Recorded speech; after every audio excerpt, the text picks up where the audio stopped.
സംഭവിക്കുന്നത് ഇതാ ഞാൻ ഇന്നത്തെ പ്രസംഗ വിഷയം. ശത്രു നിനക്കെതിരെ പാളയമിറങ്ങിയാൽ, ശത്രു നിനക്കെതിരെ നിന്നെ വളഞ്ഞാൽ നീ എന്തു ചെയ്യണം? ഏതൊക്കെയാണ് ശത്രു? രോഗം ഒരു ശത്രുവാണ്, കുടുംബ വഴക്ക് ഒരു ശത്രുവാണ്, വിവാഹമോചനം ഒരു ശത്രുവാണ്, കടഭാരം ഒരു ശത്രുവാണ്, പരാജയബോധം ഒരു ശത്രുവാണ്, ഒരു ഡിപ്രഷൻ ഒരു ശത്രുവാണ്. ഇന്ന് ഒത്തിരി പേരെയും ബാധിച്ചിരിക്കുന്ന ഒരു രോഗമാണ് ഡിപ്രഷൻ. ഡിപ്രഷൻ ഉള്ളവരുടെ എണ്ണം കണക്കെടുത്ത് നോക്കിയാൽ 100-ൽ 10-ലധികം പേരും ചെറുതോ വലുതോ ആയി ഡിപ്രഷൻ ഉള്ളവരാണ്.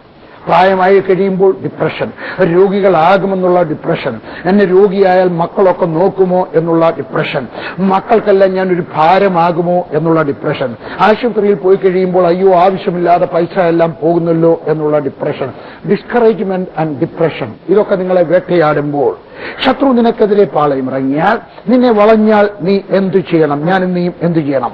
വേദപുസ്തകത്തിലേക്ക് നമുക്ക് പോകാം. 2 ദിനവൃത്താന്തം 20-ാം അധ്യായം. യഹൂദ രാജാവായ യഹോശാഫാത്ത് ദൈവം സ്നേഹിച്ചവനായ ഒരു മനുഷ്യൻ, ദൈവത്തിൽ അമിതമായ വിശ്വാസമുണ്ടായിരുന്ന ഒരു മനുഷ്യൻ. 1-ാമത്തെ വാക്യത്തിൽ ഇങ്ങനെ വായിക്കുന്നു: 3 രാജാക്കന്മാർ അവനെതിരെ യുദ്ധത്തിന് വന്നു, മോവാബ്യർ, അമ്മോന്യർ, മെയൂന്യർ. ഞാൻ ഈ പറയുന്നത് കേൾക്കുക. ദൈവമക്കൾക്കെതിരായിട്ട് യുദ്ധത്തിന് പോകരുത്.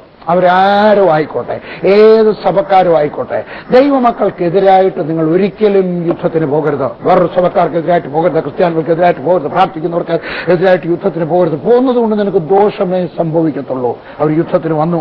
3-ാമത്തെ വാക്യം ഇങ്ങനെ വായിക്കുന്നു: യഹോശാഫാത്ത് ഭയപ്പെട്ട് യഹോവയെ അന്വേഷിപ്പാൻ താല്പര്യപ്പെട്ട യഹൂദയിലൊക്കെയും ഒരു ഉപവാസം പ്രസിദ്ധം ചെയ്തു. ഞാൻ ഇന്നാളൊരു ദിവസം പറയുകയുണ്ടായി, ഞാൻ ആഗ്രഹിച്ചു പോവുകയാണ്.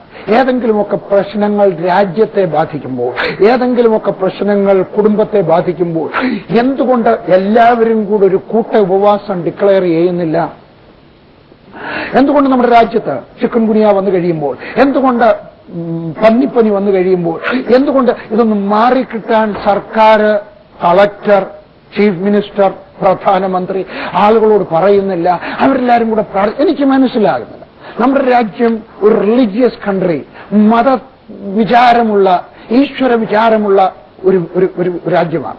നിങ്ങൾ അമേരിക്കയിൽ ചെന്നാൽ, ഫ്രാൻസിൽ ചെന്നാൽ, യൂറോപ്പിൽ ചെന്നാൽ 100-ന് 2 പേര് പോലും, 3 പേർക്ക് പോലും എന്ന് പറഞ്ഞാൽ ഒരു കണക്കെടുത്താൽ പോലും 30 പേർക്ക് പോലും ദൈവത്തിൽ വിശ്വാസം ഉള്ളവരായിട്ട് കാണത്തില്ല. ഇന്ത്യയിൽ അങ്ങനെയല്ല. നമ്മളിവിടെ കണക്കെടുക്കാമെങ്കിൽ നിരീശ്വരവാദിയും ഇടിവെട്ടുമ്പം കുരിശ് വരയ്ക്കുന്നവരാണ് കേട്ടിട്ടുണ്ട്.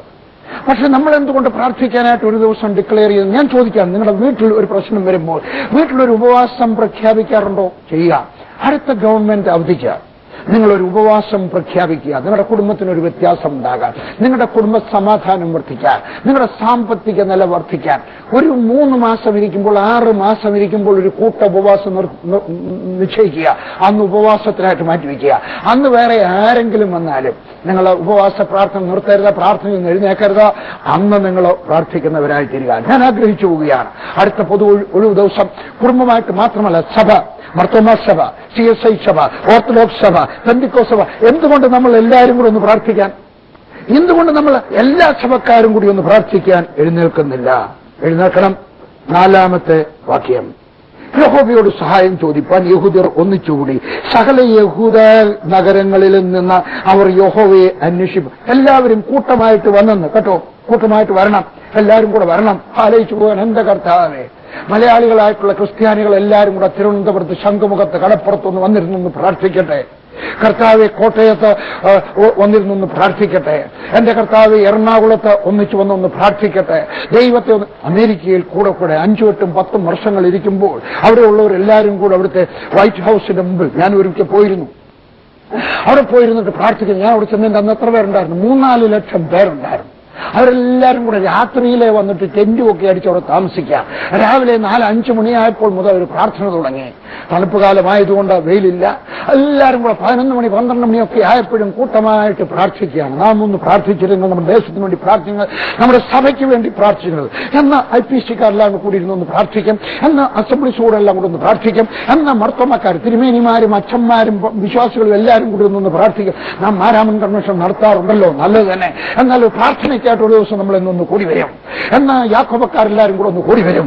എന്നാൽ CSIക്കാർ, എന്ന ഇവാഞ്ചലിക്കലുകാർ, എന്ന ബ്രദറുകാർ എല്ലാവരും കൂടി ഒന്ന് കൂടി വരും. എന്നാൽ കത്തോലിക്കരെല്ലാവരും കൂടെ ഒന്ന് കൂടി വരും. നമുക്കൊന്ന് കൂടി വരാം, പ്രാർത്ഥിക്കാം. 5-ാമത്തെ വാക്യം. യഹോശഫത്ത് യഹോവയുടെ ആലയത്തിൽ പുതിയ പ്രാകാരത്തിന് മുമ്പിൽ യഹൂദയുടെയും യെരൂശലേമിന്റെയും സഭാമധ്യത്തിൽ നിന്നുകൊണ്ട് പറഞ്ഞാൽ രാജാവ് പറയുകയാണ്, ഞങ്ങളുടെ പിതാക്കന്മാരുടെ ദൈവമായ യഹോവേ. അവരൊന്നിച്ച് പ്രാർത്ഥിച്ചു. രാജാവിന് പ്രാർത്ഥിക്കാൻ അറിയാമായിരുന്നു, നീട്ടി പ്രാർത്ഥിക്കാൻ അറിയാമായിരുന്നു. ഞാനൊരു ചോദ്യം ചോദിച്ചിട്ട്, നിങ്ങൾക്ക് പ്രാർത്ഥിക്കാൻ അറിയാമോ? എനിക്കൊരു കാര്യം അറിയാം. ഏതെങ്കിലും ഒരു സഭയിൽ ചെന്നിട്ട് അവിടെയുള്ള തഹസീൽദാരൊരു വിശ്വാസം ഉണ്ടെങ്കിൽ മുമ്പോട്ട് വന്ന് പ്രാർത്ഥിക്കാൻ പറഞ്ഞാൽ ഒത്തിരി പേരും പേടിക്കും. ഒരു അധ്യാപകന്റെ ഒക്കെ പ്രാർത്ഥിക്കാൻ പറഞ്ഞാൽ, ഒരു അപ്പച്ചന്റെ ഒക്കെ പ്രാർത്ഥിക്കാൻ പറഞ്ഞാൽ, ഒരു കച്ചവടക്കാരന്റെ ഒക്കെ പ്രാർത്ഥിക്കാൻ പറഞ്ഞാൽ അവർക്ക് പ്രാർത്ഥിക്കാൻ അറിഞ്ഞുകൂടാ. ഞാൻ നിങ്ങളുടെയൊക്കെ പറയട്ടെ, നിങ്ങളുടെ ഏറ്റവും വലിയ സമ്പാദ്യം നിങ്ങളുടെ വെളുത്ത കാറല്ല, നിങ്ങളുടെ ഏറ്റവും വലിയ സമ്പാദ്യം നല്ല വണ്ണമുള്ള തടിയല്ല, നിങ്ങളുടെ ഏറ്റവും വലിയ സമ്പാദ്യം വലിയൊരു വീടല്ല, നിങ്ങളുടെ മക്കൾക്ക് കൊടുക്കുവാൻ കഴിയുന്ന ഏറ്റവും വലിയൊരു സമ്പാദ്യം ബാങ്കിൽ കിടക്കുന്ന 1 കോടി രൂപയല്ല. നിങ്ങളുടെ മക്കൾക്ക് കൊടുക്കുവാൻ കഴിയുന്ന നിങ്ങളുടെ ഏറ്റവും വലിയ സമ്പാദ്യം പ്രാർത്ഥിക്കാനുള്ള അറിവാണ്. നിങ്ങളുടെ മക്കൾക്ക് കൊടുക്കുവാൻ കഴിയുന്ന ഏറ്റവും വലിയ സ്വത്ത് പ്രാർത്ഥിക്കുവാനുള്ള പരിജ്ഞാനമാണ്. ഞാൻ ഇതുവരെ സ്വത്തൊന്നും ഉണ്ടാക്കിയില്ല. ഞാൻ ഇന്ന് മരിച്ചാൽ എന്റെ മക്കൾക്ക് എത്ര രൂപ കിട്ടുമെന്ന് എനിക്കറിയത്തില്ല. കുറച്ച് രൂപ ബാങ്കിലുണ്ടില്ലെന്ന് ഞാൻ പറയുന്നില്ല. ഞാൻ ഭൂമി ഉണ്ടാക്കിയിട്ടില്ല, വീടുണ്ടാക്കിയിട്ടില്ല, ഉണ്ടാക്കത്തില്ല എന്ന് ഞാൻ പറയുന്നത് ഉണ്ടാക്കിയിട്ടില്ല, ഇതുവരെ ഉണ്ടാക്കിയിട്ടില്ല. നാളത്തെ കാര്യം ആർക്കറിയാം? ഒരു ദൈവദാസൻ എനിക്ക് പറഞ്ഞതാണ്, ഭാവിയിലെ കാര്യങ്ങൾ പറയുന്നത് സൂക്ഷിച്ചു പറയണം. ഞാനൊന്നും കരുതിയില്ല. എന്നാൽ എന്റെ മക്കൾക്ക് വേണ്ടി ഞാൻ വലിയൊരു സ്വത്ത് കൊടുത്തിട്ടുണ്ട്. എന്താണെന്നറിയാമോ? കുഞ്ഞുങ്ങളെ പ്രാർത്ഥിക്കാൻ പഠിക്കണം. അവരെ ഞാൻ പ്രാർത്ഥിക്കാൻ പഠിപ്പിച്ചു. ഓർമ്മശക്തി ഇല്ലാതിരിക്കുമ്പോൾ അവരെ പ്രാർത്ഥിച്ചു പഠിപ്പിച്ചു. കുടുംബത്തിൽ പ്രശ്നങ്ങൾ ഉണ്ടായപ്പോൾ അവരെ പ്രാർത്ഥിക്കാൻ പഠിപ്പിച്ചു. അത് ഞാൻ എന്റെ കുഞ്ഞുങ്ങൾക്ക് എപ്പോഴെങ്കിലും രോഗം വന്നു കഴിഞ്ഞാൽ പറ്റുമ്പോൾ പ്രാർത്ഥിക്കാൻ പോകാറില്ല. അവർ വന്നു കഴിഞ്ഞ് പിന്നെ പറയാം, ഡാഡി നല്ല പനി. സാരമില്ല, പോയി പ്രാർത്ഥിക്കും. ചിലപ്പോൾ എന്റെ കല്ലിൽ ചോദിക്കും, അച്ഛനൊന്ന് പ്രാർത്ഥിച്ചുകൂടായോ? അച്ഛൻ അവരെ പറ്റി എനിക്ക് ചിന്തയുണ്ട്. പക്ഷെ ഞാൻ അവരെ പ്രാർത്ഥിക്കാൻ പഠിപ്പിച്ചിട്ടുണ്ട്. അവർക്കറിയാം ഞാൻ പ്രാർത്ഥിക്കുന്നത് പോലെ അവരും പ്രാർത്ഥിച്ചാൽ അത്ഭുതം നടക്കും. ഞാൻ പറഞ്ഞത് ഞാൻ അവർക്ക് വേണ്ടി പ്രാർത്ഥിക്കത്തില്ല എന്നല്ല, പിന്നെയും ഞാൻ അവർക്ക് പ്രാർത്ഥിക്കാനുള്ള പരിജ്ഞാനം കൊടുത്തിരിക്കുന്നു. സഭാ ശുശ്രൂഷകന്മാരെ, പട്ടക്കാരന്മാരെ, ദൈവദാസന്മാരെ, ഞാൻ നിങ്ങളൊക്കെ പറയട്ടെ, നിങ്ങളുടെ വിശ്വാസികളെ നിങ്ങൾ പ്രാർത്ഥിക്കാൻ പഠിപ്പിച്ചില്ലെങ്കിൽ നിങ്ങൾക്ക് അയ്യോ. ബാക്കി ഞാൻ എങ്ങനെ പറയും? പ്രാർത്ഥിക്കാൻ പഠിപ്പിക്കണം. വേദപുസ്തകത്തോളം പരിജ്ഞാനം കൊടുക്കാൻ പ്രാർത്ഥിക്കാൻ പഠിപ്പിക്കണം. അച്ഛന്മാരെ പഠിപ്പിക്കണം, അമ്മമാരെ പഠിപ്പിക്കണം, മക്കളെ പഠിപ്പിക്കണം, കൊച്ചുമക്കളെ പഠിപ്പിക്കണം, നിങ്ങളുടെ സഭയിലെ സകലെ പഠിപ്പിക്കണം. അപ്പച്ചന്മാരെ, അമ്മച്ചിമാരെ, നിങ്ങളുടെ മക്കളെ പ്രാർത്ഥിക്കാൻ പഠിപ്പിക്കുക. ഇതാ രാജാവ് പ്രാർത്ഥിച്ചു, വിശാലമായിട്ട് പ്രാർത്ഥിച്ചു. നിങ്ങളും പ്രാർത്ഥിക്കണം, അപ്പച്ചന്മാർ പ്രാർത്ഥിക്കണം. ഒത്തിരി അപ്പച്ചന്മാരും അമ്മച്ചരൊക്കെ പറയണേ, മക്കളെ വിളിച്ചൊന്ന് പ്രാർത്ഥിപ്പിക്കണേ, ഞാൻ ചെലവൻ കാണുക. അല്ല, പ്രാർത്ഥിക്കാനിരിക്കണം. 6 മുതൽ 12 വരെയുള്ള വാക്യങ്ങൾ, 7 വാക്യം ഞാൻ വായിക്കാൻ. അവൻ നീട്ടി പ്രാർത്ഥിക്കാം. ഇല്ല, വായിക്കുന്നില്ല. അവൻ നീട്ടി പ്രാർത്ഥിച്ചു. 7 വാക്യത്തിനകത്ത്, 7 വാക്യം വേദപുസ്തകത്തിനകത്ത് എഴുതിയാൽ എത്ര വാക്യത്തിൽ പ്രാർത്ഥിച്ചു കാണുമെന്ന് അറിയാമോ? അവൻ നീട്ടി പ്രാർത്ഥിച്ചു. രാജാവ് പ്രാർത്ഥിച്ചു. ഇന്നൊരാൾ അധ്യാപകനായി കഴിഞ്ഞാൽ കൈകൊട്ടാൻ നാണക്കേടാണ്. ഒരു തഹസീൽദാരായി കഴിഞ്ഞാൽ, ഹെഡ് മാസ്റ്റർ ആയി കഴിഞ്ഞാൽ പ്രാർത്ഥിക്കാൻ അവർക്ക് അറിഞ്ഞുകൂടാ, അവർക്ക് കൈകൊട്ടാൻ നാണമാണ്. എന്നാൽ കളക്ടറായാലോ മന്ത്രിയായാലോ അവർക്ക് പ്രാർത്ഥിക്കാൻ അറിയാമോ? അവർക്ക് കൈകൊട്ടാൻ ലജ്ജയുണ്ടോ? ആരാധിക്കാൻ ലജ്ജയില്ലേ? പ്രാർത്ഥിക്കാൻ അവർ മടിയല്ലേ? പരസ്യമായിട്ടൊന്ന് പ്രാർത്ഥിക്കാൻ ഈ ദൈവം എന്റെ ദൈവം എന്ന് പറയുവാൻ അവർക്ക് ലജ്ജയല്ലേ? എന്നാൽ ഈ രാജാവിന് ലജ്ജയില്ലായിരുന്നു. അവൻ ആരാധിച്ചു. ഞാനൊരിക്കൽ ഒന്നല്ല പല പ്രാവശ്യം പല പ്രസിഡന്റുമാരെയൊക്കെ കാണാൻ പോയിട്ട് അവരെല്ലാം പ്രാർത്ഥിക്കുന്നത് ഞാൻ കേട്ടിട്ടുണ്ട്. ടോങ്ക എന്ന് പറഞ്ഞ രാജ്യത്ത് എന്നപ്പോൾ അവിടുത്തെ രാജാവ് ഞാൻ പ്രാർത്ഥിക്കുന്നത് കേട്ടു. ആഫ്രിക്കയിൽ സാംബിയ എന്ന് പറഞ്ഞ രാജ്യത്ത് എന്നപ്പോൾ അവിടുത്തെ പ്രസിഡന്റ് പ്രാർത്ഥിക്കുന്നത് കേട്ടു. അംബാസഡർമാർ പ്രാർത്ഥിക്കുന്നു. ഞാൻ പറയട്ടെ, നിങ്ങൾ അനുഗ്രഹം പ്രാപിക്കണമെങ്കിൽ, നിങ്ങളുടെ ദേശം അനുഗ്രഹം പ്രാപിക്കണമെങ്കിൽ നിങ്ങൾ പ്രാർത്ഥിക്കുന്നവരായി തീരണം, പ്രാർത്ഥിക്കാൻ പഠിക്കണം. 13-ാമത്തെ വാക്യം. അവൻ വിശാലമായിട്ട് പ്രാർത്ഥിച്ചു കഴിഞ്ഞപ്പോൾ അങ്ങനെ യഹൂദിയരൊക്കെയും അവരുടെ കുഞ്ഞുങ്ങളോടും ഭാര്യമാരോടും മക്കളോടും കൂടെ യഹോവയുടെ സന്നിധിയിൽ നിന്നു. എല്ലാവരും കൂടെ നിന്നുവെന്ന്. പ്രാർത്ഥിക്കാത്തവരെ പ്രാർത്ഥിപ്പിക്കുവാൻ ദൈവത്തിന് അറിയാം. പറയുന്നത് കേട്ടാൽ, നീ പ്രാർത്ഥിക്കത്തില്ല എങ്കിൽ, നിന്റെ ഭാര്യയ്ക്ക് ക്യാൻസറാണെന്ന് കേട്ടാൽ, നിന്റെ മകൾ ഒരാളുടെ കൂടെ ഒളിച്ചോടിയെന്നറിഞ്ഞാൽ നീ പ്രാർത്ഥിക്കത്തില്ലേ? അതിനെ ഇടയാക്കാതെ നേരത്തെ പ്രാർത്ഥിക്കുന്നതാണ് നിനക്ക് നല്ലത്. പ്രാർത്ഥിക്കാത്തവരെ പ്രാർത്ഥിപ്പിക്കാൻ എന്റെ ദൈവത്തിന് അറിയാം. 15 മുതൽ 17 വരെയുള്ള വാക്യങ്ങൾ. അങ്ങനെ അവൻ പറഞ്ഞെന്തെന്നാൽ, യഹൂദ്യരൊക്കെയും യെരൂശലേം നിവാസികളും യഹോവ ശബ്ദ രാജാവും ഉള്ളവരെ കേട്ടുകൊള്ളുവീൻ. യഹോവ ഇപ്രകാരം നിങ്ങളോട് അരുളി ചെയ്യുന്നു, ഈ വലിയ സമൂഹത്തെ നിങ്ങൾ നിമിത്തം ഭയപ്പെടരുത്, ഭ്രമിക്കുകയും അരുത്. യുദ്ധം നിങ്ങളുടേതല്ല, ദൈവത്തിന്റേത് അത്രേ എന്ന് പറഞ്ഞ 14-ാമത്തെ വാക്യം. നാളെ അവരുടെ നേരെ ചെല്ലുവീൻ. ഇതാ അവർ സീസ് കയറ്റത്തിൽ കൂടെ കയറി വരുന്നു. നിങ്ങൾ അവർ യെരുവേൽ മരുഭൂമിക്കെതിരെ തോട്ടിന്റെ അറ്റത്ത് വെച്ച് കാണും. ഈ പടയിൽ പൊരുതുവാൻ നിങ്ങൾക്ക് ആവശ്യം ഇല്ല. യഹൂദയും യെരുശലേമുമായുള്ളവരെ, നിങ്ങൾ സ്ഥിരമായി നിന്ന് യഹോവ നിങ്ങൾക്ക് വരുത്തുന്ന രക്ഷ കണ്ടുകൊള്ളുവീൻ. ഭയപ്പെടരുത്, ഭ്രമിക്കുകയും അരുത്. നാളെ അവരുടെ നേരെ ചെല്ലുവീൻ, യഹോവ നിങ്ങളോട് കൂടെ ഉണ്ട് എന്ന് പറഞ്ഞു. ദൈവം മറുപടി നൽകി.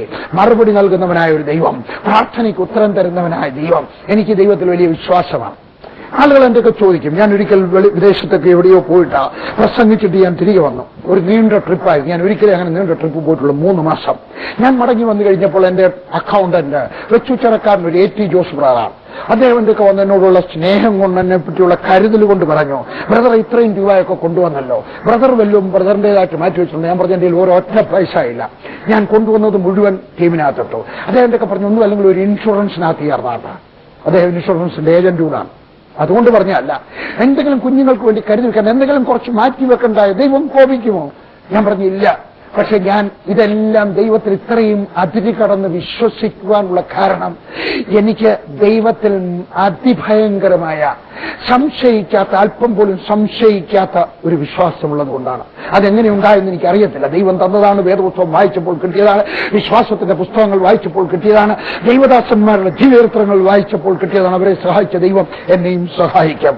അതുകൊണ്ട് ഞാൻ നിങ്ങളൊക്കെ പറയട്ടെ, നിങ്ങളുടെയും പ്രാർത്ഥനയ്ക്ക് ദൈവം മറുപടി തരും. 18-ാമത്തെ വാക്യം വായിക്കട്ടെ. 18-ാമത്തെ വാക്യം. അപ്പോൾ യഹോശാഫാത്ത് സാഷ്ടാംഗം വണങ്ങി യഹൂദ്യർ ഒക്കെയും യെരൂശലേം നിവാസികളും യഹോവയുടെ മുമ്പാകെ വീണ് നമസ്കരിച്ചു. ആരാധിക്കുന്നവനായ ഒരു മനുഷ്യൻ പ്രാർത്ഥിക്കുക മാത്രമല്ല, അവൻ ആരാധിച്ചു. ആരാധനയുടെ അർത്ഥം മനസ്സിലാകുന്നുണ്ടോ?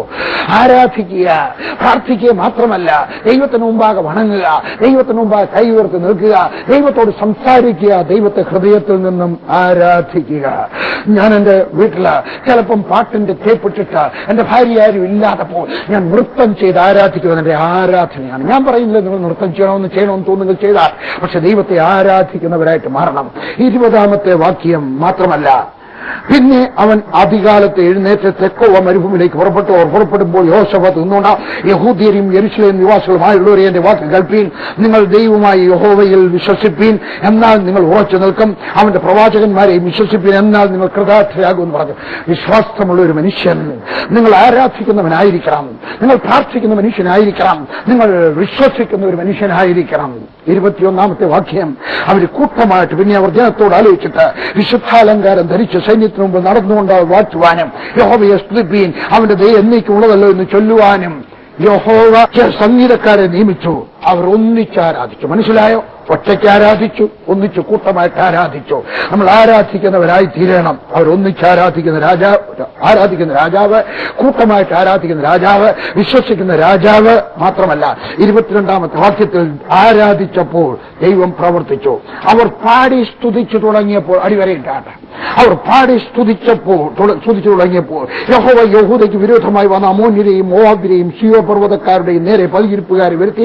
അങ്ങനെ അവർ തോറ്റുപോയി. എങ്ങനെ? അവൻ ദൈവത്തെ സ്തുതിച്ചപ്പോൾ. കാണുന്നതിന് മുമ്പേ സ്തുതിക്കുക. എന്റെ മകളുടെ വിവാഹം നടത്തിത്തരും, അതിനായിട്ട് സ്തോത്രം. എന്റെ ഭർത്താവ് രക്ഷിക്കപ്പെടും, അതിനായിട്ട് സ്തോത്രം. ദൈവം എനിക്കൊരു വീട് തരും, അതിനായിട്ട് സ്തോത്രം. എന്റെ ബുദ്ധിമുട്ടിന് വ്യത്യാസം വരും, എന്റെ നിലയ്ക്ക് വ്യത്യാസം വരും. അവൾ സ്തുതിച്ചു തുടങ്ങിയപ്പോൾ ദൈവം പ്രവർത്തിച്ചു തുടങ്ങി. 24-ാമത്തെ വാക്യം വായിക്കട്ടെ. 24, 25, 26, 27, 28. യഹൂദ്യർ മരുഭൂമിയിലെ കാവൽ ഗോപുരത്തിനരികെ എത്തിയപ്പോൾ അവർ പുരുഷാരത്തെ നോക്കി. അവർ നിലത്ത് ശവങ്ങളായി കിടക്കുന്നത് കണ്ടു. ഒരുത്തനും ചാടിപ്പോയിരുന്നില്ല. യോശാഫത്തും അവന്റെ പടജനവും അവരെ കൊള്ളയിടുവാൻ വന്നപ്പോൾ അവരുടെ കയ്യിൽ അനവധി സമ്പത്തും വസ്ത്രവും വിശേഷ വസ്തുക്കളും കണ്ടെത്തി. തങ്ങൾക്ക് ചുമപ്പാൻ കഴിയുന്നതിലധികം ഊരിയെടുത്തു. കൊള്ളയധികം ഉണ്ടായിരുന്നതുകൊണ്ട് അവർ 3 ദിവസം കൊള്ളയിട്ടു നടന്നു. 4-ാം ദിവസം, മനസ്സിലായോ? നീ ദൈവത്തിന്റെ കൂടെ നടക്കുന്ന സമയത്ത് ദൈവം നിനക്ക് വിജയം തരും. നിന്റെ ശത്രുക്കളെ ഒന്നുകിൽ അവൻ മിത്രമാക്കി തരും, അല്ലെങ്കിൽ അവരെ മാറ്റിത്തരും. ഞാൻ ദൈവത്തോട് പ്രാർത്ഥിക്കുന്ന ഒരു പ്രാർത്ഥന, എന്റെ സ്വർഗസ്ഥനായ ദൈവമേ, എന്റെ ശത്രുക്കളെ എനിക്ക് മിത്രമാക്കി തരണം. എനിക്ക് ശത്രുക്കളെ എനിക്കിഷ്ടമല്ല. എനിക്ക് ചിലർക്ക് ശത്രുക്കൾ ഉണ്ടായിരിക്കുന്നതിനകത്ത് ഇഷ്ടമാണ്. ഞാൻ അങ്ങനെയല്ല. കർത്താവ് എന്റെ ശത്രുക്കളെ എന്റെ മിത്രങ്ങളാക്കി തീർക്കണമേ കർത്താവ്. ബില്ലിഗ്രഹാം എന്ന് പഠിച്ച ഒരു കാര്യമാണ്.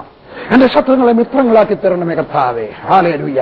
ദൈവദാസന്മാര് ചിലർക്ക് എന്നെ ഇഷ്ടമല്ല. കാരണം ഞാൻ കളറുള്ള ഷർട്ട് ഇടുന്നു, കാരണം ഞാൻ സിംപ്ലിസിറ്റിയെ പറ്റി പ്രസംഗിക്കുന്നു, കാരണം ഞാൻ എന്റെ ചുമതല എന്റെ മക്കൾക്കൂട് പല കാരണങ്ങൾ കൊണ്ട് എന്നോട് പിണങ്ങുന്നവരുണ്ട്. പക്ഷേ ഞാൻ അവർക്ക് വേണ്ടി പ്രാർത്ഥിക്കും. സ്വർഗസ്ഥനായ ദൈവമേ, എന്റെ ശത്രുക്കളെ മിത്രങ്ങളാക്കി തീർക്കണമേ. നീ ദൈവത്തെ ആരാധിക്കുമ്പോൾ, നീ ദൈവത്തിന്റെ കൂടെ ചേർന്ന് നടക്കുമ്പോൾ, ദൈവത്തെ കൂട്ടമായിട്ട് നീ ആരാധിക്കുന്ന സമയത്ത് നിങ്ങൾ ഞങ്ങളുടെ ആരാധന കാണണം, ഞങ്ങളുടെ സംഘടനയുടെ ആരാധന കാണണം, ഞങ്ങളുടെ കൺവെൻഷൻ നിങ്ങൾ വന്ന് ആരാധന കാണണം. ഞങ്ങൾ കൂട്ടമായിട്ട് ആരാധിക്കുന്നു. ഞങ്ങൾ ചിലപ്പോൾ ആരാധിച്ചുകൊണ്ടിരിക്കുന്ന സമയത്ത് ഞാൻ അവിടെ നിന്ന് പറയും, അവിടെ നിന്ന് മരത്തിന്റെ ശിഖരങ്ങളൊക്കെ ഒടിച്ച് നമുക്ക് ദൈവത്തിന് ഓശാന പാടാം. ഞങ്ങൾ പാടിക്കൊണ്ടതിൽ കൂടി ഇങ്ങനെയൊക്കെ ചുറ്റും നടക്കും. ദൈവത്തിന് സ്തോത്രം, ദൈവത്തിന് സ്തോത്രം, ദൈവത്തിന് സ്തോത്രം. ചെലങ്കി എടുത്ത് ഞങ്ങൾ കൊട്ടും, ഞങ്ങൾ ക്യാമറിനെടുത്ത് കൊട്ടും, ഞങ്ങൾ ചണ്ട എടുത്ത് കൊട്ടും. ഞങ്ങൾ ദൈവത്തെ ആരാധിക്കും. ദൈവത്തെ ആരാധിക്കുമ്പോൾ ദൈവം ഞങ്ങളെ അനുഗ്രഹിക്കുന്നു. ആളുകൾ ചോദിക്കും, വർഗീസ നിനക്ക് എങ്ങനെയാണ് ഇവിടുന്ന് ഇത്രയും ബുദ്ധിയുണ്ടായത്? വർഗീസ നീ എങ്ങനെയാണ് ഇംഗ്ലീഷ് പറയുന്നത്? കഴിഞ്ഞ പ്രാവശ്യം ഞാൻ മദ്രാസിൽ ചെന്നപ്പോഴും ആളുകളൊക്കെ ചോദിച്ചു, വർഗീസ നീ 10ാം ക്ലാസ്സിൽ പഠിച്ചു എന്ന് പറഞ്ഞ് നേരാണോ? നീ എങ്ങനെയാണ് ഇത്രയും നല്ല ഇംഗ്ലീഷ് പറയുന്നത്? ഞാൻ പറഞ്ഞു, എനിക്കും അറിയത്തില്ല. ഞാൻ ദൈവത്തെ ആരാധിച്ചപ്പോൾ, ദൈവത്തോട് പ്രാർത്ഥിച്ചപ്പോൾ, കൂട്ടമായിട്ട് ആരാധിച്ചപ്പോൾ എന്റെ സ്വർഗസ്ഥനായ ദൈവം എനിക്ക് ബുദ്ധി തന്നു. സ്വർഗസ്ഥനായ ദൈവം എനിക്ക് വേദപുസ്തകം തുറന്നു തന്നു. സ്വർഗസ്ഥനായ ദൈവം എനിക്ക് ഇംഗ്ലീഷ് തന്നു. സ്വർഗസ്ഥനായ ദൈവം എന്റെ 67ാമത്തെ വയസ്സിലും എനിക്ക് ആരോഗ്യം തന്നിരിക്കും. അങ്ങനെ ദൈവത്തെ ആരാധിക്കുമ്പോൾ ഹല്ലേലൂയ അവർ സ്തോത്രം ചെയ്തുകൊണ്ട് നടന്നു. ദൈവത്തിന്റെ നന്മ അവർക്കുണ്ടായി. അവർ 3 ദിവസം കൊള്ളയിട്ടിട്ടും എന്ന് പറഞ്ഞാൽ അവർ സമ്പന്നരായി തീർന്നു എന്നർത്ഥം. അവർ സമ്പാദിക്കാത്തുള്ള സമ്പാദ്യം അവരുടെ അടുക്കൽ വന്നു എന്നർത്ഥം. അവരുടെ ബിസിനസ് നന്നായി എന്നർത്ഥം. അവരുടെ കോഴി 2 മുട്ട ഇട്ടു എന്നർത്ഥം. അവരുടെ പശുക്കളൊക്കെ ഇരട്ട പ്രസവിച്ചു എന്നർത്ഥം. അവർക്ക് 5 ലിറ്റർ പാല് കിട്ടിക്കൊണ്ടിരുന്നത് 10 ലിറ്ററായി എന്നർത്ഥം. അവർക്ക് 1000 രൂപ കച്ചവടം ഉണ്ടായിരുന്ന കടയിൽ 10000 രൂപ കച്ചവടം ഉണ്ടായെന്നർത്ഥം. ഞാൻ പറയുന്നതിന്റെ അർത്ഥം ദൈവം നിങ്ങളിലേക്ക് വ്യത്യാസം തരും, നിന്റെ വീടിന് വ്യത്യാസം തരും, നിന്റെ മക്കൾക്ക് വ്യത്യാസം തരും. ആളുകൾ കണ്ടിട്ട് ഇത് വാസ്തവത്തിൽ പഴയ മനുഷ്യനാണോ എന്ന് പോലും ചോദിച്ചു പോകത്തക്ക വിധത്തിൽ എന്റെ സ്വർഗസ്നായ ദൈവം നിങ്ങളെ അനുഗ്രഹിക്കും. ഞാൻ ഒരിക്കൽ ഭൂമിയിൽ പ്രസംഗിക്കുകയാണ്. ഞങ്ങൾ പ്രസംഗിച്ചുകൊണ്ടിരിക്കുന്ന സമയത്ത് എന്നെ കാണാനായിട്ട് എന്റെ കൂടെ പണ്ട് സിലിഗുരിയിൽ ജോലി ഉണ്ടായിരുന്ന ഒരു യോഹന്നാൻ ബ്രദർ എന്ന് പറഞ്ഞ ഒരാൾ വന്നു. അദ്ദേഹം ബന്ധുക്കോസുകാരനാണ്. അദ്ദേഹത്തെ കാണാമെന്ന്. കാരണം അദ്ദേഹത്തിന് സംശയം, ഇത് അതേ PG വർഗീസ് ആണോ? ഈ സുവിശേഷം പറഞ്ഞ ആ പഴയ കാലത്തെ വർഗീസ് ആയിരിക്കാൻ സാധ്യതയില്ല. ആ വർഗീസിന് ഇത്രയും വേദപുസ്തകമൊന്നും അറിയത്തില്ലായിരുന്നു. ആ വർഗീസിന് ഇത്രയും ബുദ്ധിയൊന്നുമില്ലായിരുന്നു. അവനൊരു കളിപ്പീരുകാരനായിരുന്നു. അവനൊരു പിടിച്ചുപറിക്കാരനായിരുന്നു. പിടിച്ചുപറി എന്ന് പറഞ്ഞാൽ വല്ലവരും മോഷിക്കുന്ന കാര്യമല്ല പറഞ്ഞത്. അവനൊരു നല്ല മനുഷ്യനായിരുന്നു. അവർക്ക് പോലും വിശ്വസിക്കാം. നിന്നെ ഒരു അത്ഭുത വിഷയമാക്കി എന്റെ ദൈവം മാറ്റും. 30ാമത്തെ വാക്യം വായിക്കട്ടെ, എന്നിട്ട് അവസാനിപ്പിക്കാൻ ആഗ്രഹിക്കുകയാണ്. ഇങ്ങനെ അവന്റെ ദൈവം, ആരുടെ ദൈവം? പ്രാർത്ഥിച്ചവന്റെ. ആരുടെ ദൈവം? ആരാധിച്ചവന്റെ. ആരുടെ ദൈവം? കൂട്ടമായിട്ട് നിന്ന് ആരാധിച്ചവന്റെ. ആരുടെ ദൈവം? കഠിനാധ്വാനം ചെയ്യുവാൻ മനസ്സുണ്ടായവന്റെ. അവൻ പറഞ്ഞില്ല, ദൈവം പറഞ്ഞല്ലോ ഞാൻ ഇവിടെ വെറുതെ കുത്തിയിരിക്കാൻ പോകണം. അല്ല, അവൻ യുദ്ധത്തിനായിട്ട് പോയി. ബാക്കി യുദ്ധം ദൈവം ചെയ്തു. പക്ഷേ അവൻ കഠിനാധ്വാനം ചെയ്യുവാൻ മനസ്സുള്ളവനായിരുന്നു. ഒത്തിരി പേർക്ക് നന്മ വരാത്തവർ, കഠിനാധ്വാനം ചെയ്യാത്തവരാണ്. എനിക്കൊരു മനുഷ്യനെ അറിയാം, നല്ല പഠിത്തമുള്ള മനുഷ്യൻ, അസാധാരണമായ ഇംഗ്ലീഷുള്ള മനുഷ്യൻ, അസാധാരണമായ ബുദ്ധിയുള്ള മനുഷ്യൻ. പക്ഷെ ജോലി വേണ്ട. എന്താ കാര്യം? എന്റെ ഒരു ദിവസം നേരിട്ട് പറഞ്ഞാൽ ഇറ്റ് ഈസ് വെരി റിസ്കി. ജോലി ചെയ്യാതിരിക്കുന്നതാണ് നല്ലത്. ഗവൺമെന്റ് ഓഫീസറാണ്, ഗവൺമെന്റ് ഓഫീസർ പറഞ്ഞു, ഓഫീസിൽ ചെന്ന് ജോലി ചെയ്താൽ നാളെ എന്തെങ്കിലുമൊക്കെ എൻക്വയറി ഉണ്ടാകും. അതുകൊണ്ട് ഒന്നും ഒപ്പിടാതിരിക്കുന്നതാണ് നല്ലത്. അല്ല, അതല്ല. നിങ്ങളൊരു കഠിനാധ്വാനി ആയിരിക്കണം. നിങ്ങളുടെ പുരയിടത്ത് കൃഷി ചെയ്യുന്നവനായിരിക്കണം. നിങ്ങളുടെ പശുവിനെ കുളിപ്പിക്കുന്നവനായി തീരണം. ഞാൻ ഒരിക്കൽ റോഡിൽ കൂടെ ഇങ്ങനെ നടന്നു പോകുന്ന സമയത്ത് ഒരാള് വലിയ പണമെന്നുള്ള മനുഷ്യനൊന്നുമില്ല, ആകെ 2 ഏക്കർ ഭൂമി എങ്ങാണ്ടേ ഉള്ളൂ. 2-3 ജോലിക്കാരെയൊന്നും മതിലുമൊക്കെ കെട്ടുക. അയാളവിടെ കൊടയും പിടിച്ചുകൊണ്ടിരിക്കുക. ഞാൻ വിചാരിച്ചാൽ 2 ഇഷ്ടി എടുത്തു കൊടുത്തുകൂടായോ? നമ്മുടെ മലയാളികൾ മാത്രമേ ഉള്ളൂ ഒരുമാതിരി ഫാൾസ് പ്രൈഡുള്ള മനുഷ്യർ. എന്നാൽ പഞ്ചാബികളെ അറിയാമോ? ഞാൻ പത്താംകോട്ട് താമസിക്കുമ്പോൾ ഞങ്ങളുടെ അടുത്ത് താമസിക്കുന്ന മനുഷ്യൻ കാനഡയിൽ പോയിട്ട് പഠിച്ചിട്ട് വന്ന ഒരു ടൗൺ പ്ലാൻ എഞ്ചിനീയറാണ്. മനസ്സിലായോ എന്തുമാത്രം വിദ്യാഭ്യാസം ഉണ്ടെന്ന്? കാനഡയിൽ പോയി പഠിച്ചിട്ട് വന്ന ടൗൺ പ്ലാനിങ് എഞ്ചിനീയർ. ഞാനിവിടെ ഉണ്ടായിരുന്ന സമയത്ത് അവിടെ ലിച്ചി എന്ന് പറയുന്ന ഫ്രൂട്ട് വിറ്റത് മാത്രം 10 ലക്ഷം രൂപയുടെ ലിച്ചിയായിരുന്നു അയാൾ വിറ്റത്. പിന്നെ പേരയ്ക്ക 40 ജേഴ്സി പശുക്കളുണ്ട്. ഈ വലിയ പണക്കാരൻ രാവിലെ ഇറങ്ങി കളയ്ക്കാൻ തുടങ്ങിക്കഴിഞ്ഞാൽ 10 മണി വരെ കളയ്ക്കാം. അദ്ദേഹത്തിന്റെ 60-70 വയസ്സ് പ്രായമുള്ള അപ്പച്ചന്റെ ജോലിയാണ് പശുക്കളെല്ലാം കറക്കുക. അവർക്ക് പഞ്ചാബികൾക്ക് ജോലി ചെയ്യാൻ ലജ്ജയില്ല, കൊയ്യാൻ ഇറങ്ങാൻ അവർക്ക് ലജ്ജയില്ല. വേലക്കാരോടൊപ്പം അവര് കൊയ്യാൻ ഇറങ്ങും. ബാക്കിയുള്ളവർ പതുക്കെ കൊയ്യുമ്പോൾ കയറി ഇറക്കണം എന്ന് പറയും. ഞാൻ പറയട്ടെ, ജോലി ചെയ്യുന്നതിനുള്ള അപകർഷാബോധം നിങ്ങൾ മാറ്റിയെടുക്കണം. കഠിനാധ്വാനി ആയിരിക്കണം. ഇതെല്ലാം ചെയ്തു കഴിഞ്ഞപ്പോൾ 30ാമത്തെ വാക്യം, സ്വർഗസ്ഥനായ ദൈവം, ഇങ്ങനെ അവന്റെ ദൈവം ചുറ്റും വിശ്രമം നൽകിയതുകൊണ്ട് യഹോവാശാഫാത്തിന്റെ രാജ്യം സ്വസ്ഥമായി തീർന്നു. നിങ്ങളുടെ കുടുംബം സ്വസ്ഥമുള്ളതായി തീരണം. നിങ്ങളുടെ ബിസിനസ് സ്വസ്ഥമുള്ളതായി തീരണം. നിങ്ങളുടെ ബിസിനസ് അനുഗ്രഹം പ്രാപിക്കണം. നിങ്ങളുടെ ആരോഗ്യം സ്വസ്ഥമായി തീരണം. നിങ്ങളുടെ കുടുംബജീവിതം സ്വസ്ഥമായി തീരണം. നിങ്ങളുടെ സഭയിൽ സ്വസ്ഥതയുണ്ടാകണം. ഞങ്ങളുടെ സംഘടനയിൽ ഇന്നുവരെ വഴക്കുണ്ടായിട്ടില്ല. 1970 ഇന്നുവരെ ഞങ്ങളുടെ സഭ രണ്ടായിട്ട് പിരിഞ്ഞത്. എന്റെ കട്ടറായിലെ സഭ ഇന്നുവരെ രണ്ടായിട്ട് പിരിഞ്ഞിട്ടില്ല. പലരും പിരിക്കാൻ ശ്രമിച്ചിട്ടുണ്ട്, പക്ഷെ പിരിഞ്ഞിട്ടില്ല. എന്റെ സംഘടനയിൽ ഇന്നുവരെ വഴക്കുണ്ടായിട്ടില്ല. ചിലരൊക്കെ പിരിഞ്ഞു പോയിട്ടുള്ളത് വേറെ, പക്ഷെ ഇന്നുവരെ പിരിവുണ്ടായിട്ടില്ല. എന്താ കാര്യം? ഞാൻ എന്റെ ദൈവത്തെ ആരാധിക്കുന്നു. എന്താണ് കാര്യം? ഞാൻ എന്റെ ദൈവത്തെ വിശ്വസിക്കുന്നു. എന്താണ് കാര്യം? ഞാൻ ദൈവത്തോട് പ്രാർത്ഥിക്കുന്നു. എന്താണ് കാര്യം? എന്റെ വീട്ടിൽ ആരാധന നടക്കുന്നു. എന്താണ് കാര്യം? എന്റെ സംഘടനയിൽ ആരാധന നടക്കുന്നു. നിങ്ങളുടെ കുടുംബത്തിൽ വ്യത്യാസം വരുത്താം. നിങ്ങളുടെ ഭാവിക്ക് നന്മ വരുത്താം. നിങ്ങളുടെ മക്കൾക്ക് നന്മ വരുത്താം. എങ്ങനെ ദൈവത്തോട് പ്രാർത്ഥിക്കുക, എങ്ങനെ ആരാധിക്കുക. ഞാൻ ആഗ്രഹിച്ചു പോവുകയാണ് നിങ്ങളുടെ സഭയിൽ ആരാധന ഉണ്ടാകട്ടെ. ഞാനീ പറഞ്ഞത് കുർബാന വേണമെന്നല്ല, ഞാനീ പറഞ്ഞത് കർത്തുമേഴ്സ് വേണമെന്നല്ല. ഇതൊക്കെ നടക്കുന്നുണ്ട്, പക്ഷേ ആരാധന എവിടെയോ നഷ്ടപ്പെട്ടു പോയിരിക്കുന്നു. എത്ര ദിവസം നമ്മൾ ഉപവസിച്ച് പ്രാർത്ഥിക്കും, എത്ര ദിവസം നമ്മൾ പ്രാർത്ഥിക്കും. വീട്ടിൽ പ്രാർത്ഥനയുണ്ടോ, ഉപവാസ പ്രാർത്ഥനയുണ്ടോ, ആരാധനയുണ്ടോ? ഇന്ന് തീരുമാനിക്കുക, ഞാൻ എന്റെ വീട്ടിൽ ആരാധിക്കും, എന്റെ കുടുംബത്തിൽ ആരാധിക്കും, എന്റെ സഭയിൽ ആരാധിക്കും. അങ്ങനെ നിങ്ങൾ അനുഗ്രഹം പ്രാപിക്കണം. പ്രാർത്ഥിക്കാൻ പോവുകയാണ്. ആര് തീരുമാനിക്കും? കണ്ണുകൾ അടയ്ക്കാം. എന്റെ ദൈവമേ, യഹോശാഫാത്ത് അനുഗ്രഹം പ്രാപിച്ചതുപോലെ, യഹോശാഫാത്തിന്റെ രാജ്യത്ത് സ്വസ്ഥതയുണ്ടായതുപോലെ ഈ ദൈവജനങ്ങൾക്കും അനുഗ്രഹവും സ്വസ്ഥതയും ഉണ്ടാകട്ടെ. അവർ ദൈവത്താൽ അനുഗ്രഹിക്കപ്പെടട്ടെ. പിതാവിന്റെയും പുത്രന്റെയും പരിശുദ്ധാത്മാവിന്റെയും നാമത്തിൽ ഇന്നു മുതൽ ഈ എന്റെ ശബ്ദം കേൾക്കുന്ന ഓരോരുത്തരും ഒരു പ്രാർത്ഥനാ ദിവസം മാസത്തിലൊരിക്കൽ ഡിക്ലെയർ ചെയ്യട്ടെ. ഒരു സന്ധ്യയ്ക്ക് ആരാധനയുടെ ദിവസമാക്കി മാറ്റട്ടെ. അവരും അപ്പനും അമ്മയും മക്കളും കൂടെ ഒന്നിച്ച് ആരാധിച്ച് അവരുടെ ഭവനം പ്രാർത്ഥനാ ഭവനമായി തീരട്ടെ. അവരുടെ ഭവനം ആരാധനാലയമായി തീരട്ടെ. യേശുക്രിസ്തുവിന്റെ നാമത്തിൽ ഞാൻ അവരെ അനുഗ്രഹിക്കുന്നു. അങ്ങനെ അവർ സ്വസ്ഥതയുള്ളവരായി തീരട്ടെ. അവരുടെ രോഗത്തിൽ നിന്നും കഷ്ടത്തിൽ നിന്നും പ്രയാസത്തിൽ നിന്നും ദുഃഖത്തിൽ നിന്നും അവർ വിടുതൽ പ്രാപിക്കട്ടെ. കർത്താവ് യേശുവിന്റെ നാമത്തിൽ ഞാൻ അനുഗ്രഹിക്കുന്നു. യഹോശാഫാത്തായി തീരുക. യഹോശത്തിനെ പോലെ ആരാധിക്കുക. യഹോശത്തിനെ പോലെ സ്വസ്ഥതയുള്ളവരായി തീരുക. ദൈവത്താൽ അനുഗ്രഹിക്കപ്പെടുക.